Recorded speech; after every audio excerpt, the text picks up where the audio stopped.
أعوذ بالله من الشيطان الرجيم بسم الله الرحمن الرحيم يا أيها الذين آمنوا لا تتخذوا بطانة من دونكم لا يألونكم خبالا ودوا ما عنتم قد بدت البغضاء من أفواههم وما تخفي صدورهم أكبر قد بينا لكم الآيات إن كنتم تعقلون يا أيها الذين آمنوا اے ایمان والو لا تتخذوا بطانة من دونکم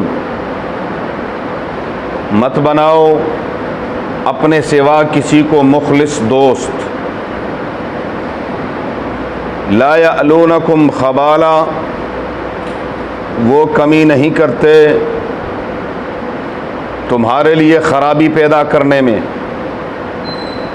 ودوا ما عنتم وہ پسند کرتے ہیں چاہتے ہیں کہ تمہیں مشقت میں ڈالا جائے قد بدت البغضاء من افواہہم تحقیق ظاہر ہو چکی ہے دشمنی ان کے منہوں سے وما تخفی صدورہم اکبر اور جو ان کے سینوں نے چھپائے رکھا ہے وہ بہت بڑا ہے قد بینا لکم الآیات تحقیق ہم نے تمہارے لیے بیان کی ہیں آیتیں ان کنتم تعقلون اگر تم کچھ سمجھ بوجھ رکھتے ہو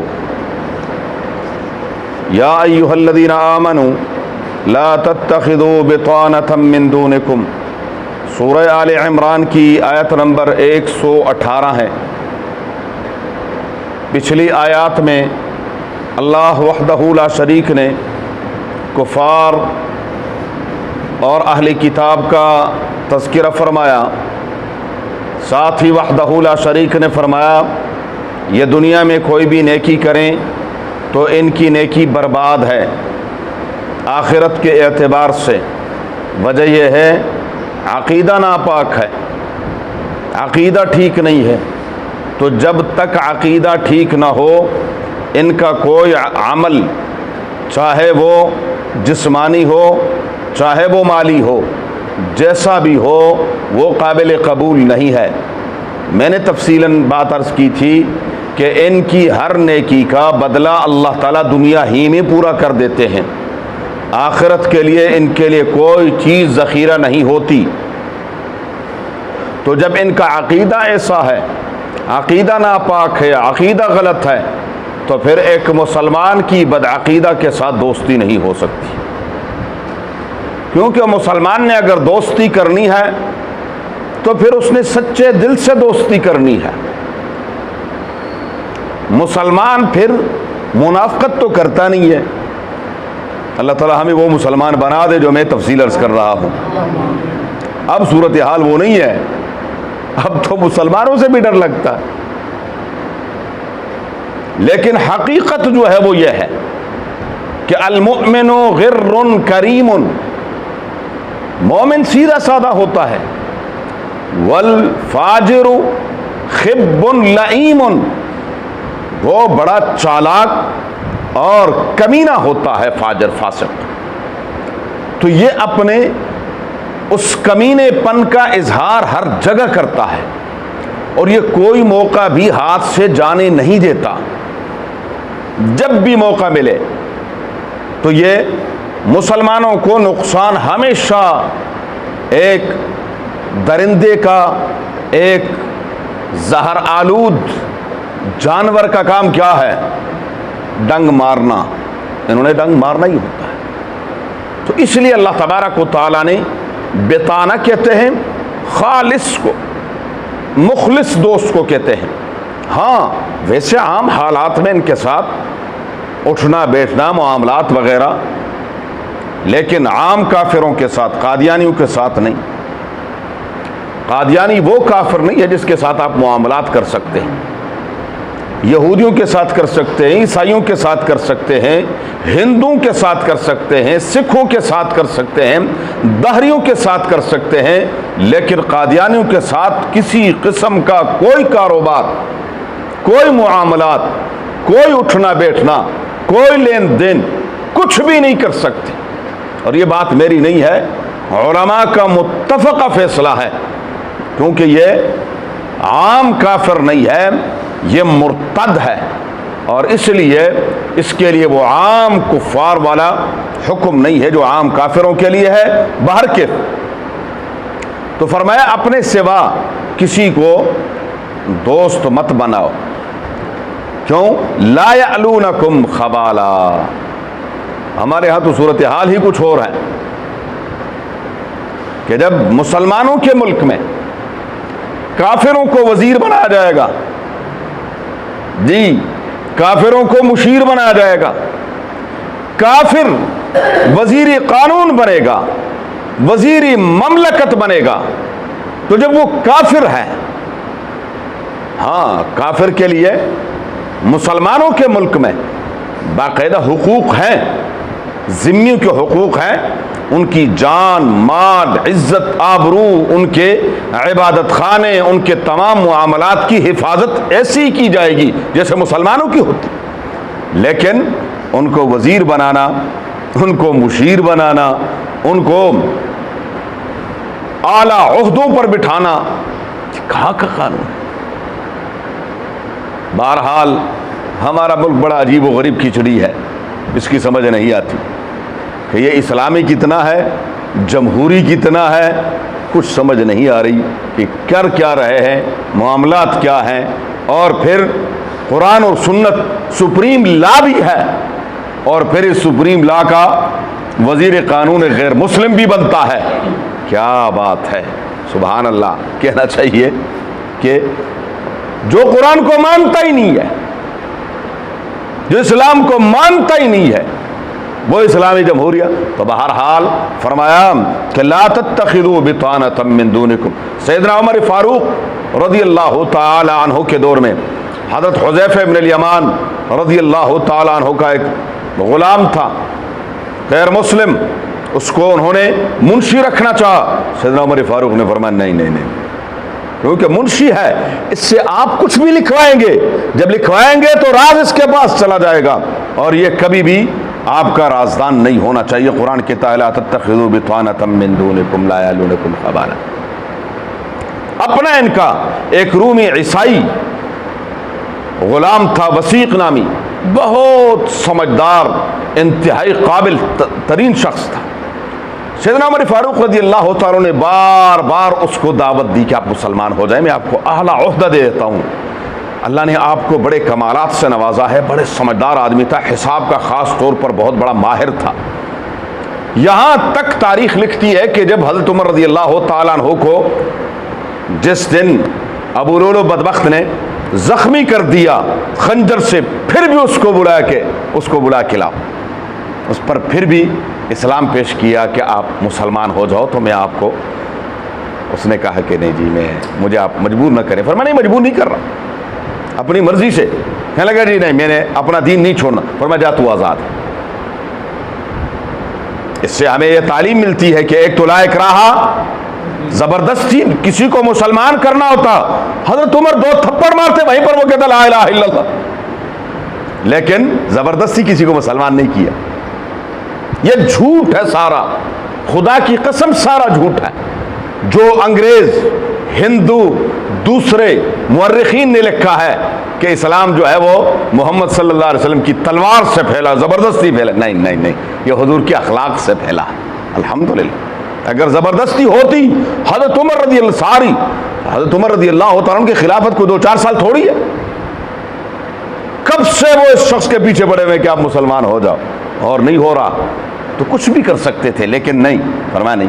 اور آخر میں فرمایا بس اب جاؤ آپ آزاد ہو، اگر مسلمان نہیں ہونا۔ انہوں نے کہا جی نہیں میں نے اپنے دین پر رہنا ہے۔ بہرحال دوسری تعلیم یہ ملی کہ اگر کسی کو عہدہ دینا ہوتا تو عمر فاروق ضرور اس کو عہدہ دے دیتے، اس کی قابلیت یہ تھی۔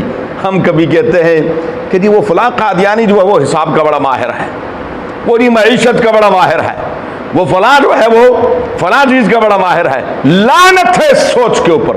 وہ 100 مرتبہ کہیں ہاں جی.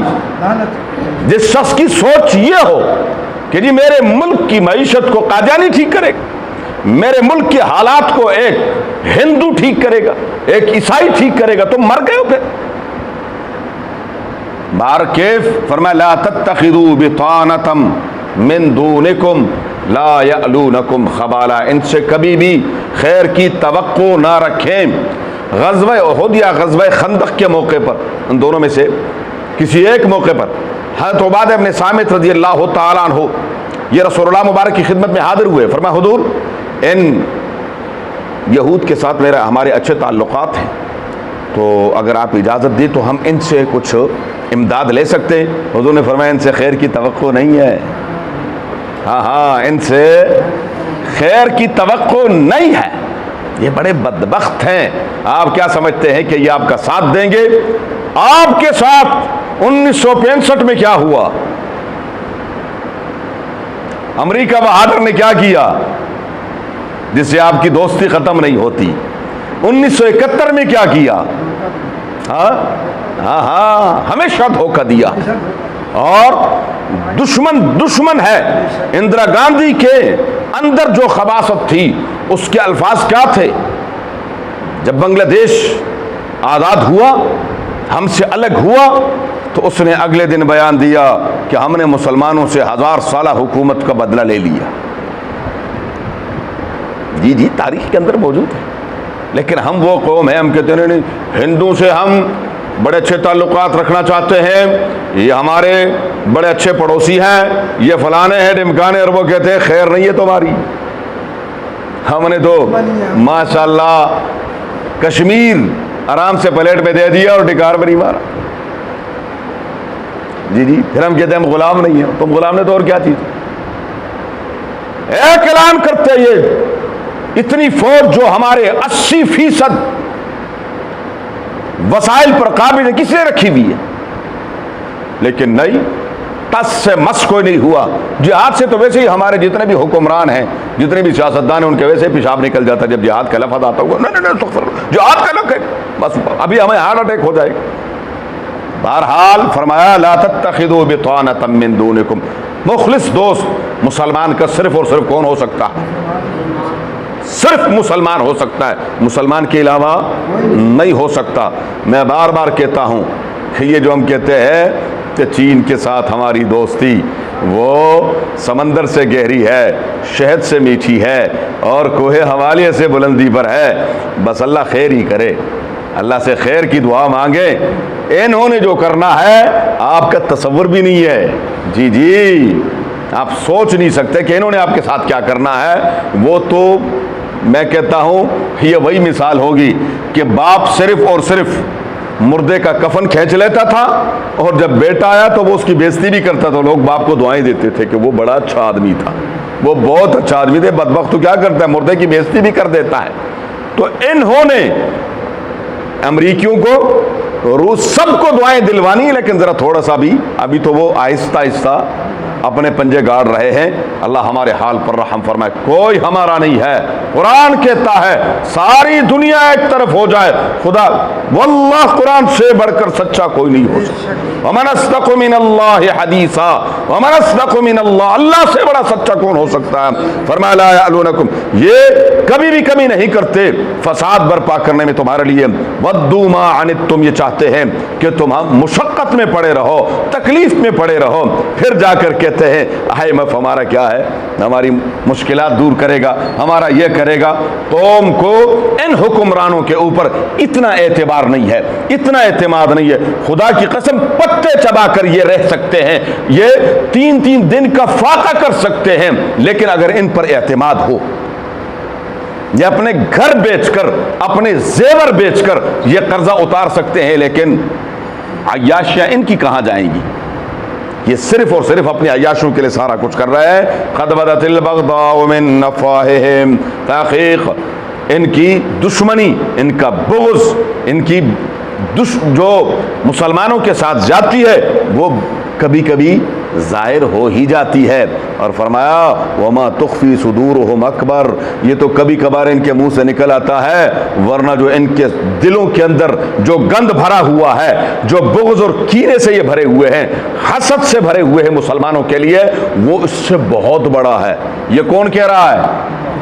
اللہ، کسی کا تجزیہ نہیں ہے جی، یہ کسی کا خیال نہیں ہے کہ غلط بھی ہو سکتا ہے، یہ قرآن کہتا ہے کہ مسلمانوں کے علاوہ کوئی بھی ہے وہ تمہارا خیر خواہ نہیں ہے۔ قد بینا لکم الآیات، قرآن کہتا ہے، رب فرماتے ہیں ہم نے آیتیں کھول کر بیان کر دی ہیں، اگر تم کچھ سمجھ رکھتے ہو، کھوپڑی میں کچھ ہے تو سمجھ جاؤ، تو اگر سمجھ جاؤ گے تو کچھ بچ جاؤ گے، اور اگر پھر بھی ابھی بھی نہ بچے تو پھر تباہی تو جو ہے وہ تو ہے۔